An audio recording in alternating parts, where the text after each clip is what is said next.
Now with the full moon, the July 29th full moon passed, it's a good time to actually take the time and reflect on how that full moon unfolded for you, especially since there was so much build up to that moment.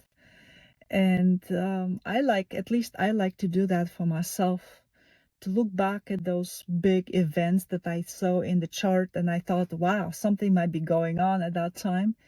And now it's past.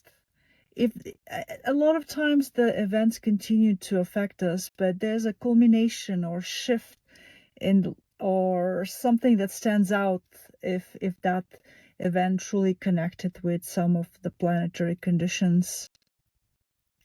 Pluto is notoriously difficult to catch until months and months and months after its effect. Uranus, on the other hand, is super, super fast. The whole manner of the way Uranus work is through sudden and unexpected shifts. So one moment you're sitting and you're just the same usual stuff, and then the next moment you have, wow, I have this aha moment. So between those two extremes, all the other aspects that I have seen kind of fall somewhere in between.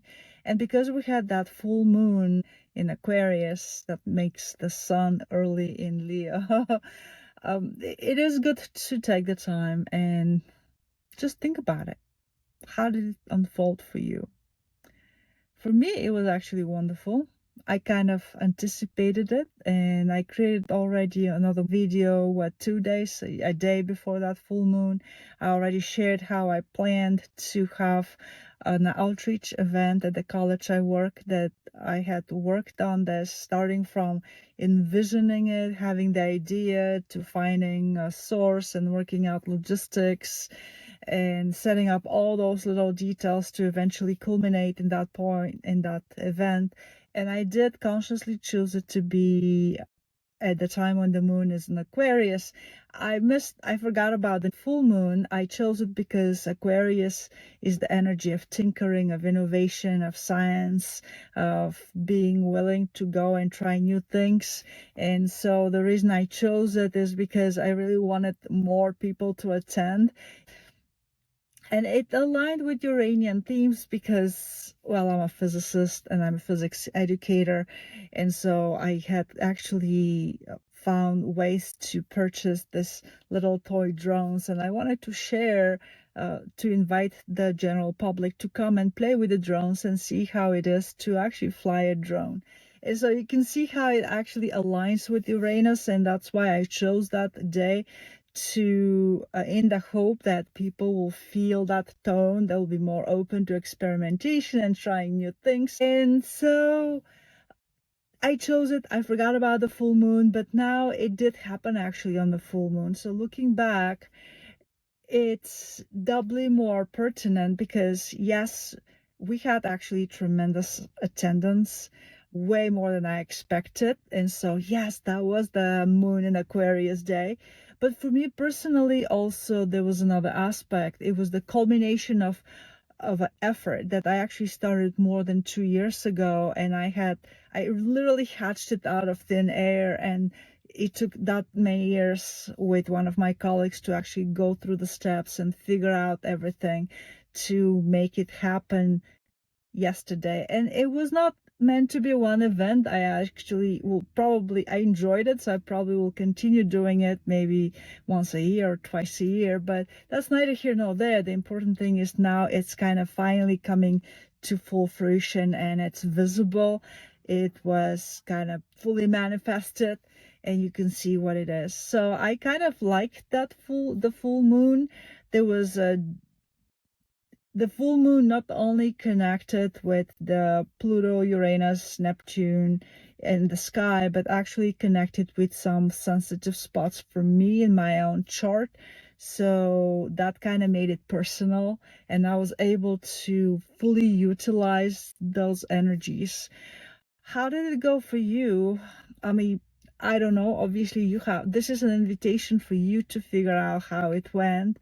And it is perfectly okay to say, well, nothing happened this time. I've had actually many days, many times when I would just look back. It's like, what was that big noise that the astrologers, made about this event? I didn't notice. So even when you say you don't notice, mark it, because you can get a lot of useful information even when nothing happened in your life, because then you go look through your chart and you say, well, are there any planets or angles that fell close to that full moon? If not, there's again a valuable information. Or it could be some other positions that are actually more sensitive. So it could happen. I just want to point out that don't feel pressured to go find it. A lot of times I don't see it. Besides, I can't have culmination every month. So again, remember, this is coming on the heels of 2 years of work. That's many cycles of the moon and the sun.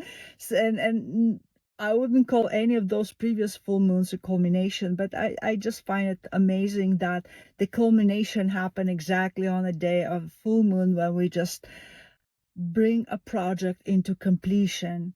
And even when you don't bring a project into completion, it's kind of like a peak of it, where it's good to let it sit a little bit, stew, or what is the word when you make bread, rise, let it rest. That's when you work with dough. So if you like to play with bread and make your own bread, you know what I mean. To let it rest. I usually have at least 3 or 4 big projects always open on my to-do task list, so that I can actually rotate. And also remember, the full moon or the lunations really are only one type of cycles that we track. It could be also Mercury retrograding, which will be a cycle. There will be a moment where you're better off reflecting, revising, taking a break, thinking about it. And realistically, most of the times they're actually multiple cycles, and they're not always amplifying each influence or message. According to one cycle, you might be more reflective and it's time to pause and brainstorm. According to the other cycle, maybe you just go. So it's a question of optimization rather than this works, that doesn't work. You kind of calculating the odds.